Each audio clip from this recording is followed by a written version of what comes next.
We had a company called LSD do a stage set. We were going to do a big American tour. We were opening at the Maple Leaf Gardens in Canada. And somebody said, anyone got an idea of what we should do as a stage set? Geezer said, Stonehenge. And the guy said, well, how do you envisage this? And he said, life-size. So they produced a life-size Stonehenge in carbon fibre and whatever. And 3 container loads went out with the rest of the equipment to Canada. And we could get about a quarter of it on stage, and we're sort of edging between these huge monoliths and whatever. Don Arden was the manager at the time. Don Arden, who I have a very soft spot for. And so we get there, and it's unbelievable. There's all this Stonehenge stuff. So we get to the point where normally, and if anyone's seen Spinal Tap, you'll recognise this, normally 3 or 4 roadies used to come on in monks' cowls and the bells would chime, you know, the dong, dong, and then we go into something like War Pigs or Iron Man or whatever the opening thing was. And on the last, we noticed a dwarf walking around on the day before the opening show. And what's this dwarf? Oh, never mind. So on the final production rehearsal in the afternoon, just doing the bits and pieces, this tape came on of a baby screaming. Now this is the album we did was called Born Again, and the cover was it's a horrible cover. It was a newborn baby painted red with long yellow claws coming out of its fingernails and 2 little horns coming out of its head. And so there's this dwarf comes out. And he's walking across the top of this Stonehenge, and there's this tape screaming, and the dwarf's miming of the screaming, and the tape sort of fades away, and the dwarf falls back from about 35 feet in the air, and falls onto this big pile of mattresses, right? And then, dong, the bells start, and the monks come out, and then bong, and the whole thing. It's pure Spinal Tap.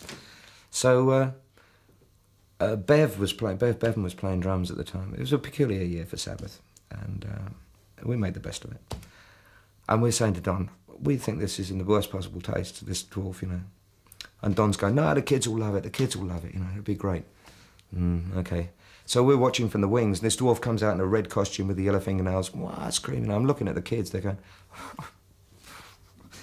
really, I mean, just everyone was bursting into laughter, you know, it was absolutely horrendous. So anyway, the dwarf came out and fell off, and the scream sort of tailed away, and the monks came out with their cowls, dong, the bells happened. And you could still hear the screaming in the background. It wasn't the tape, it was the dwarf, because we'd taken all the mattresses away, you see. And that was the end of the dwarf.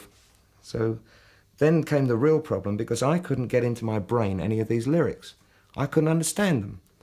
And so the day before we went away, I said to my wife, I said, I cannot soak in these words. There's no storyline, I can't relate to what they mean. And so I made a cue book. I never use monitors on stage. I've never used monitors. So I made this cue book, and it was one of those display books with plastic pages, and I'd written all the cue lines out, and I practiced in my kitchen before I went away, turning the pages over with my foot. And so I thought, well, that's going to be okay. And I had them put 2 wedges on the front of the stage. They weren't plugged in, but 2 monitor wedges to conceal the book. So after the dwarf had fallen without the mattresses and the monks came on and bang, and then all the dry ice started, and bang, we're away. And I walk out, bearing in mind that Ronnie Dio was the previous singer. And it's great, the audience is fantastic, but going berserk and whatever. And I walk out, and they've got the biggest amount of dry ice I've ever seen. They must have had 6 buckets up there. And the dry ice is pumping out, and there's floor spots and everything else.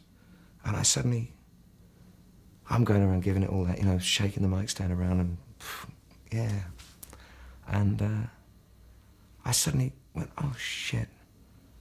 The dry ice was sort of waist high, and it's swirling towards the front of the stage. And there's my book. And I couldn't remember the first line of the first song. And so I had to fall to my knees, you know, sort of in a dramatic pose, you know, I'm going, trying to blow the dry ice away. And I'm trying to see what the first line was. And by this time, I'm panicking so much, I don't know what the hell's going on. So I'm going, ah-da-da-da-da. And all you could see was my head popping up above the dry ice and then down again to see the words again, and up again. And I heard somebody in the front shout out, "It's Ronnie Dio!"